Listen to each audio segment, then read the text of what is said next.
What if the moment an empath walked out of your life wasn't a coincidence, wasn't an impulse, and wasn't even really about the last thing that happened between you? Stay with me. Because what Carl Jung discovered about the psychology of timing will completely dismantle everything you thought you understood about why certain people disappear exactly when they do. Most people read the departure of an empath as a reaction, a response to a specific event, the argument that went too far, the promise that was broken one too many times, the night something was said that couldn't be unsaid. But Jung understood something far more precise than that. He discovered that the human psyche doesn't operate on events, it operates on accumulation. And the empath, more than any other psychological type, lives inside that accumulation constantly, feeling every layer of it, cataloging every shift, registering every degree of change long before the conscious mind has formed a single thought about leaving. The disappearance was never about the last moment. It was about every moment before it. Here is what most people never grasp about the way an empath experiences time within a relationship. Jung identified what he called the feeling type's internal chronology, a deeply personal record of emotional reality that runs parallel to external events, but is governed entirely by internal truth. For the empath, this chronology is extraordinarily precise. They do not simply remember what happened, they remember how everything felt, the exact texture of a silence, the specific weight of an unanswered question. The moment warmth became performance. This internal record never lies and it never forgets.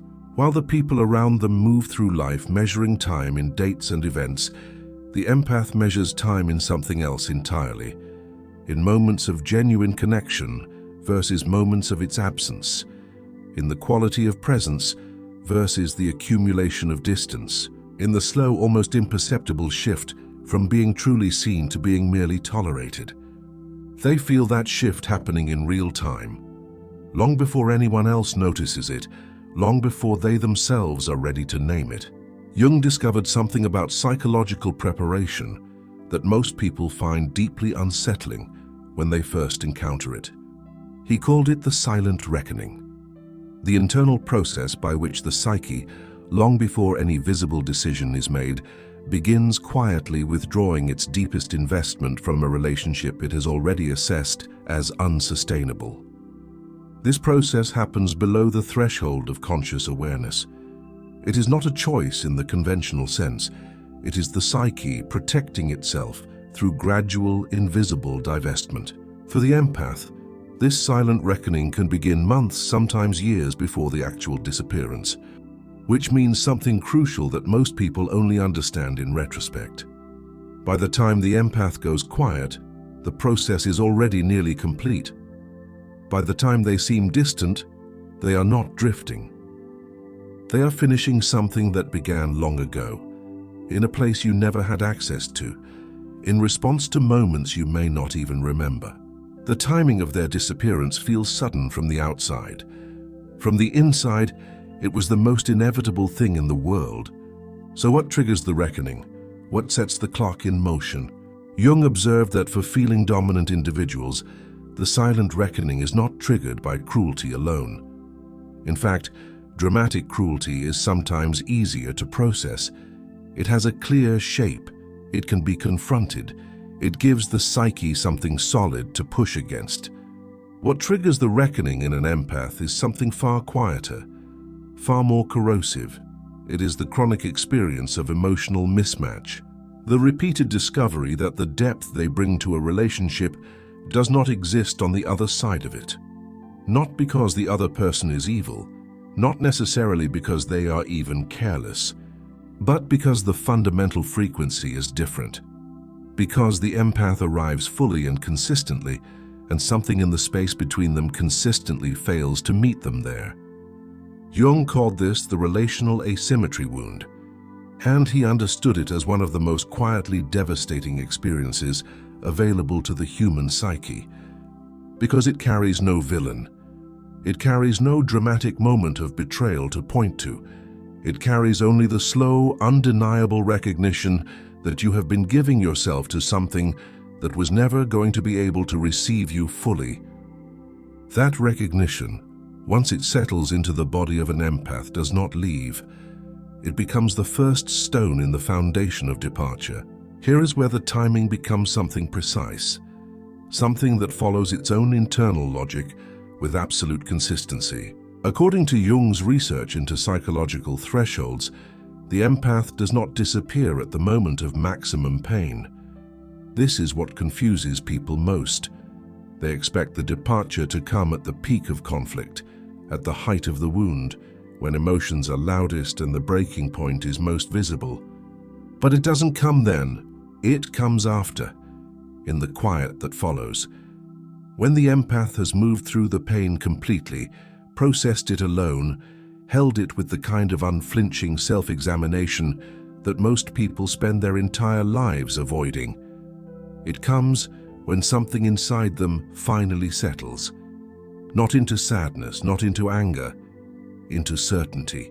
Jung called this the moment of psychological crystallization, the point at which all of the accumulated feeling, all of the silent reckoning, all of the internal negotiation resolves into a single, unambiguous knowing. And that knowing does not announce itself. It does not ask for a conversation. It simply becomes true, quietly and completely, like a door closing in a house that has already been emptied. This is why the people left behind are so often blindsided, because the visible signs were not present at the moment the decision was made. Because the empath, in their extraordinary capacity for emotional regulation, continued to show up, to engage, to maintain the relationship outwardly, while the internal process completed itself on its own timeline. Jung observed that this is not deception. It is one of the most misunderstood aspects of the feeling type's psychology. The empath does not perform continuity to manipulate. They maintain it because they are, by nature, oriented toward the other person's experience, even in the process of leaving. They do not want to cause unnecessary pain. They are protecting you, even in their departure, right up until the moment they cannot anymore. And then they are gone, without the dramatic build-up you were waiting for, without the final conversation that would have given you something to argue against, without the version of the ending that would have allowed you to intervene. Just gone, completely, on a timeline that made perfect sense to every layer of who they are. Jung said that there is a specific form of grief that belongs to the people left behind by someone whose departure was this deliberate, this internally prepared, this quietly inevitable. It is not the grief of a sudden loss. It is the grief of realizing the loss had already happened before you knew to mourn it. The grief of understanding that while you were present in the same rooms, moving through the same days, they were already somewhere else. Already in the process of becoming someone whose life no longer included you. That grief has no clean edge to it. It cannot be located in a single moment. It spreads backwards through time, recoloring memories, raising questions about moments you thought were ordinary. Jung called it the grief of retrospective understanding, and he considered it among the most psychologically complex forms of loss a person can carry. Carl Jung understood that the empath who disappears is not punishing you with their absence. They are simply living inside a truth that became undeniable on a schedule that was entirely their own. Their timing was never random. It was the most honest thing about them. Every moment they stayed was chosen. Every moment of grace they extended was real. And the moment they left was the moment their inner world finally aligned completely with their outer one. Jung called this congruence, the state in which what a person knows internally and what they live externally finally become the same thing. For the empath, that congruence is not a destination they arrive at easily. It costs them everything they extended, everything they believed in, every version of you they held onto longer than the evidence warranted. But when they reach it, it is permanent. And somewhere behind them, in the life they just stepped out of, time continues moving forward. But something in it has stopped. And the silence that remains is not empty. It is full of everything that was never given back to them, and they are already gone.